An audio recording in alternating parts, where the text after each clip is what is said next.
Alright, hello everyone. So I am Mr. Santos, and in this tutorial we're going to talk about briefly how to create your own custom part in OrCAD Capture CIS. Okay, many times it will be the case where you will be faced in a situation where you do not have a part already provided by OrCAD's component library, and therefore you will be forced to make your own. And in actuality, it is actually always an important task to learn how to do your own parts, because it is not realistic to expect any electronic design automation tool to include a component for every imaginable part. It's just not realistic. So therefore, at some point or another, you will be faced with the task of having to create your own part. So in this video, we're going to try to keep it short. We're just going to design a very simple part in OrCAD. One of the things that my students often ask is, where can I find a component for a 7-segment display? Or if I needed to make my own, how would I make it? So in this video, I'm just going to take that particular question as an example. I'm going to go through, show you how to do a 7-segment display symbol. Okay, and show you the process so that you can use it in your own designs. But the main thing, key lesson here is just to learn how to create parts. Okay, we're not going to talk about the footprint question to associate with this part. That is an entirely different question, and we will address that in a separate video. For the time being here, this is just about creating the part. So let's just go ahead and get started. So obviously you want to use a 7-segment. Let's say that we have a design and we're required to use 7-segment display.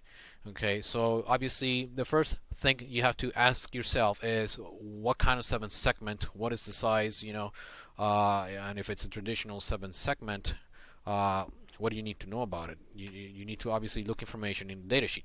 So for example, I just randomly went to SparkFun and I did a search for a 7-segment display, and it showed me this particular part. Okay, and I went ahead and I pulled up the data sheet. I can take a quick look, and here's what the data sheet looks like. Let me just kind of go ahead and grow that a little bit here, and it's a very simple data sheet. In fact, it's not quite standard. It was made in China. So we have the mechanical drawing here. Basically this part has, let's see, 1, 2, 3, 4, 5, 6, 7, 8, 9, 10 pins. Okay, and of course an LED is a diode. This is not quite the right symbol for the diode. For the LED, obviously we need 2 additional arrows pointing out, but they're diodes, so it'll suffice here. We always need to be aware of the shape of the component. Okay, how big is the component is going to be? It's going to be important when we create the footprint, and I'm just pointing it out so that you can keep it in mind. But again, we're not going to address the footprint creation in this video, but just keep that in mind. So we have what appears to be the top view. Actually, there was something interesting. When I was looking at this schematic and I was looking at the pictures in SparkFun, and I take a close look from the side view, I noticed that this particular 7-segment display is 10 pins, so it has 5 pins on the bottom, if we consider this the bottom, and 5 pins on the top on the other side.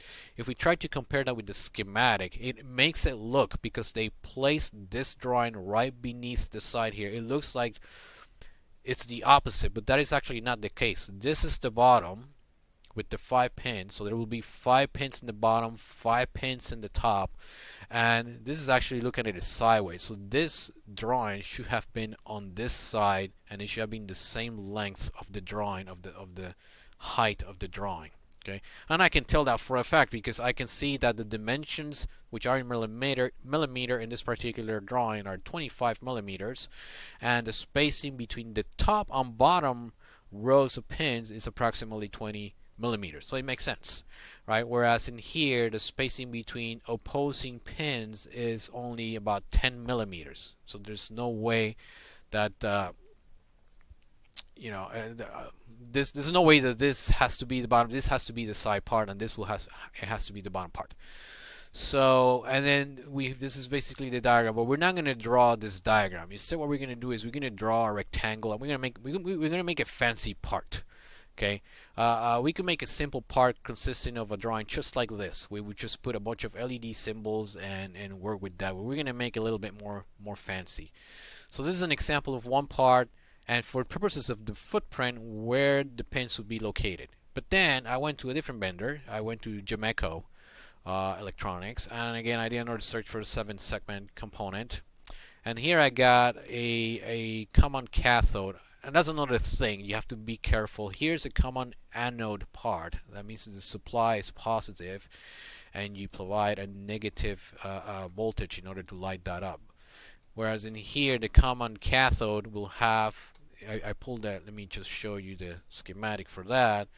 It's the opposite. So the common cathode would have this particular part here, where the cathode is common to all the LEDs, and then you will need a positive power supply to turn the LED on and off. In this case, we also have 10 pins, but I want you to notice for footprint purposes the difference that in this case, this is a proper drawing. See, it shows me the side matched to the size of the part, and it shows me that now the pins are organized as columns actually. If again we look at top and bottom along the side here, and another set of pins along the side here, and we can see that.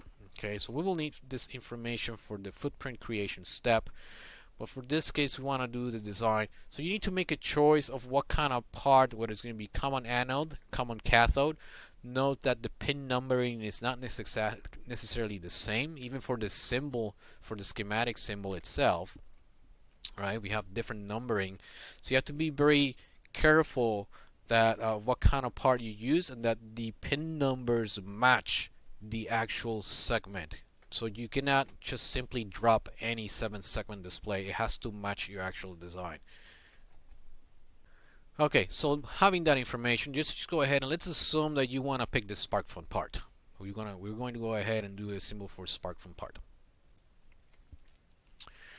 Okay, so to do this, we go ahead and we need to start a new library. So we're going to say File, New Library. Alright, and now we have a library created. Now we cannot save this library, or can we? Yes, we can.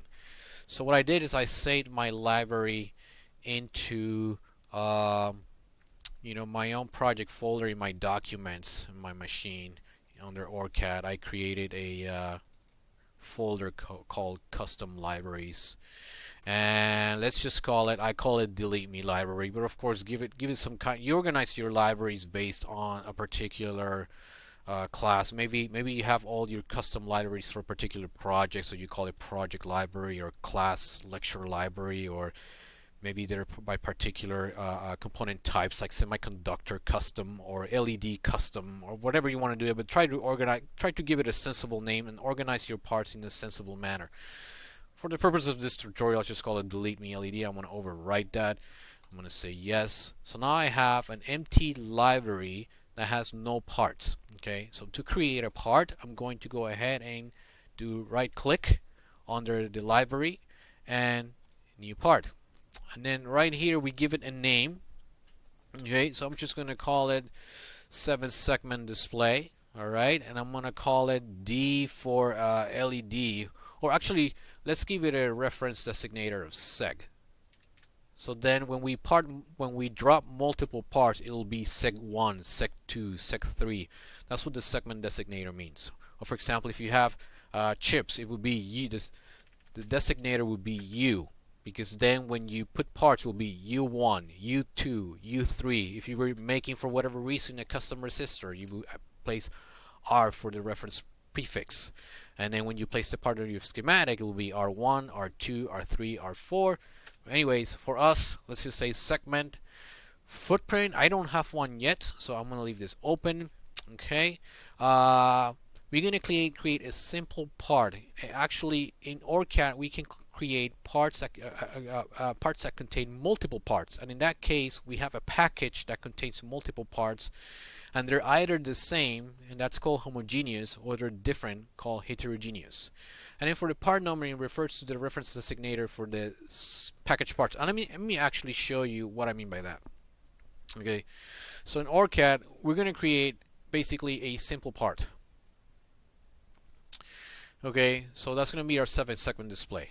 which is just one part. We'll have our component, and we're going to do something fancy. We're going to draw an actual symbol of a 7th segment so that it's obvious that it's a 7th segment display. And then we're going to put all the pins on one side, and then the common anode on the top. Okay, common anode, and if it was a common cathode device, I will say common cathode here on the bottom, but we're not going to have that. Okay, so this is a simple part. Okay, but in addition, we can have what's called a multi-part component. And in that case, we're creating what's called a package.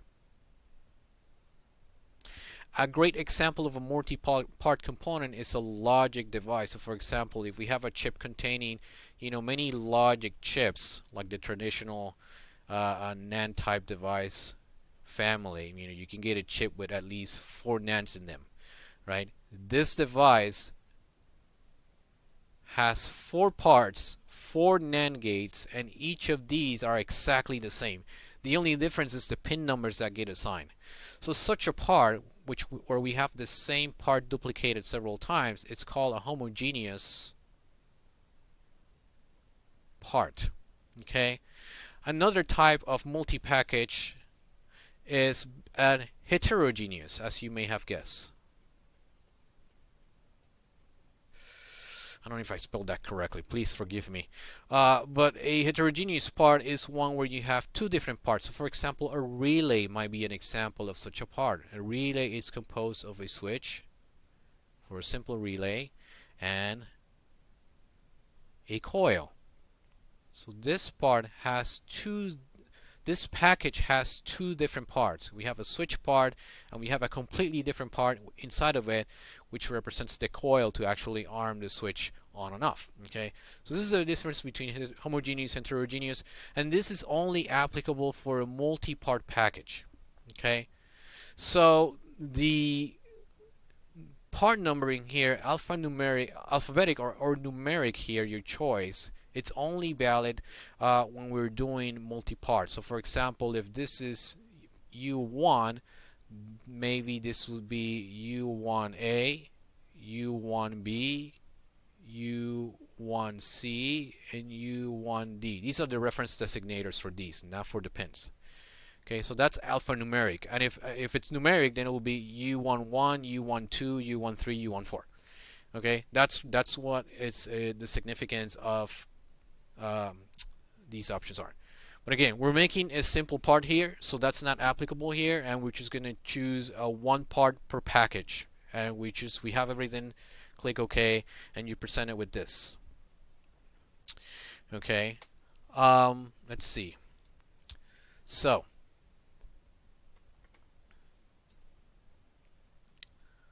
let's save. Let me see. So it's delete me part here, and then we have the delete me.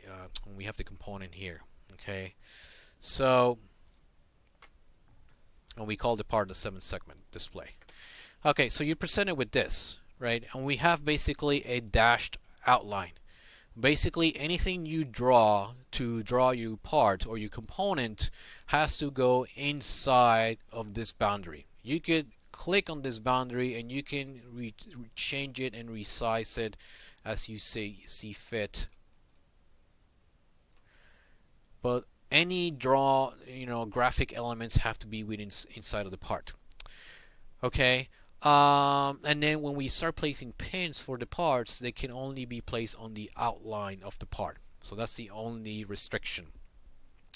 So here's the reference designator, which will always end in a question mark automatically. When you actually place the part on your schematic, that question mark will be replaced with 1, 2, 3, etc., etc.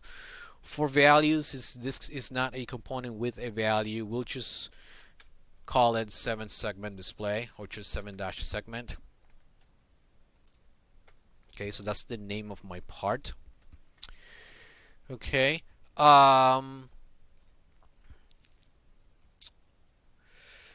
we want to go ahead and start placing pins. So again, what pins you place depends on your choice of component.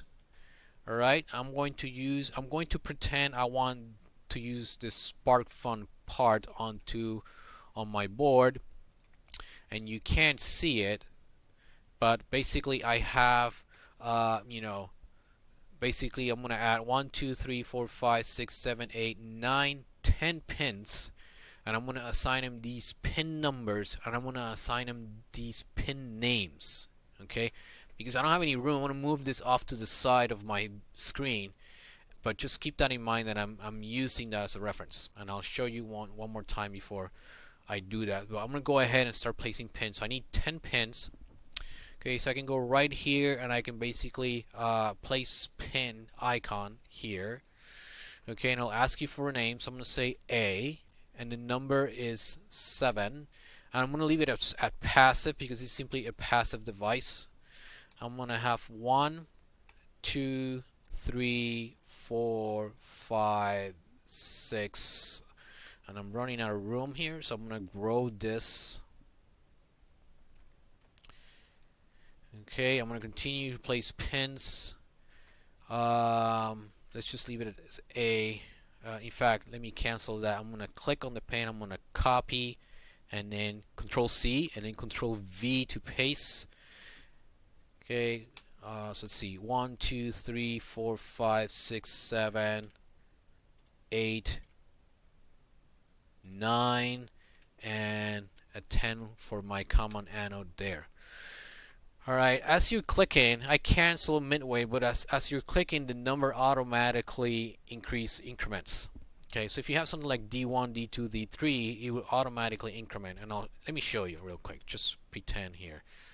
Say I want some pins. I say D1 on pin 1, and I place D1, and I click D2, click, click, click, and you can see that automatically when your pin name ends with a number, that number will be automatically incremented, which is beneficial.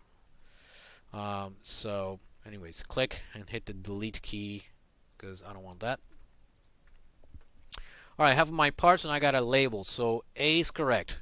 So again, I'm going back to my schematic here, and I'm going to move it off screen, sorry. So I have pin 7 for segment A. Segment B is actually 6. Okay.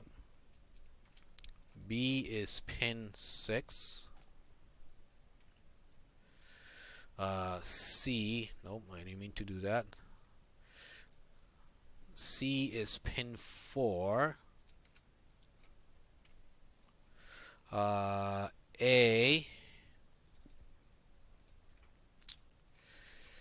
edit properties. So the fourth pin is D, is assigned to pin 2.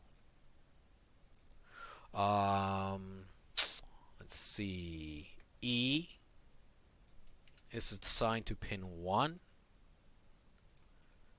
Right click, edit properties. We have F is assigned to pin 9. And we have G is assigned to pin 10. Whoops, go back. 12. We have G, the decimal point. Decimal point is assigned to pin 5. So I must have an extra pin here. See, 1, 2, 3, 4, 5, 6, 7, 8, 9, 10. Oh, because we have 2 anodes. Okay. And then so we have the common anode, edit properties. So we'll call it CA for common anode, and that's on pin 3. I'm going to copy, paste, click, and on pin 8. And I'm actually going to designate these as power pins. And notice what happened when I designate this as power pin. Power pins are automatically invisible, but we want to make these pins visible. So we click on visible, edit properties. Let me select the pin, edit, power pin, pin visible, click OK. Okay. So we have all the pins, and I chose to organize the pins in order of segment instead of in order of A, B, C, D, E, F, G, D, P. We don't need this pin, delete. So I chose to organize them in order of segment instead of on pin order. Okay. Okay, so that's our part, and I said I was gonna go fancy. I could just stop here and add an outline here, which I will show you in a minute, and go fancy, but I'm not gonna do that. Instead, what I'm gonna do is I'm gonna add some graphics. So down here on the right, I have, you can add a line, a rectangle, an arc, a polyline, an ellipse. All right, on an ellipse arc. Okay, so I'm gonna try to get fancy here, and I'm going to click on polyline, and you need to engage snap to grid here so that we can snap at a small fine granularity. So I'm going to go ahead and draw. Let's see. And if I hold the shift button down, if I don't hold the shift, I'm restricted to 90-degree angle. If I hold the shift down, I can do this and do at 45 degrees. So 1, 2, 3, 4, 5, and 6. Okay, and I'm gonna do another polyline. Shift 1, 2, 3, 4, 5, 6. Now I can select this and I can copy, paste, and then I click, and then here copy, paste, and then I'm going to select this, this, and this by holding the control key and clicking, then control C and control V to paste, and there you go. And then I select everything, and then let's just drag it over here, and boom, I have my 7-segment display with my decimal points. So let me go ahead and click on arc or place ellipse, and boom. Alright, and now what I'm going to do is I'm going to put an outline. This dashed outline is just for the purposes of showing me where my boundaries are, but that does not show graphically. I need to place a boundary, so I'm going to select place rectangle. I'm going to click here and click there. I'm going to turn off snap to grid there. Oops, cancel. And I'm done. Control S to save. I'm done. Okay, so this is my part. If you bring edit properties for like digital parts, some of these pins, the type, you can set what is a tri-state part, a bidirectional part, a tri-state pin, bidirectional pin, input pin, an open collector or open emitter pin, output pin, or a passive pin, and a power pin. So know that these types are there, and you should always select the right type for the pin appropriate for the part. This will allow the electrical rules check matrix tool, when you check in your schematic, to catch some common errors based on how you have designated the input pin types. Let's go ahead and move this over here. In fact, let me toggle grid in there so I can move it at fine motion in here, and then turn that back off. Control S to save, and I am done with my part. Okay, how can you test the part? Basically, have a new schematic. Let me just see if I can just maybe I have a recent schematic here that I can open. Delete me project. Let's see. So I have a schematic page here. Oh, let's go back to my design. There we go. So that's from the schematic I showed in an earlier tutorial. But let's see. Let's suppose I want to add that 7-segment part in here. So I go ahead and place part, and of course you need to find your library. This is from I practiced before I did this video. Let's go ahead and remove delete me library and pretend it's not there. Okay, I'm going to go ahead and add my custom library and click open. My delete me library is there. If I select on delete me library, my single part is there, my 7-segment part. So now I can double click on it and I can place the part in here, etc. And notice that now the reference designator automatically changes from segment 1, segment 2, etc. I have the segment labels to tell me this is 7-segment display. I have all the pin names for each segment, etc., etc. So you can start wiring this. If I hit my W key, these are common anodes, for example.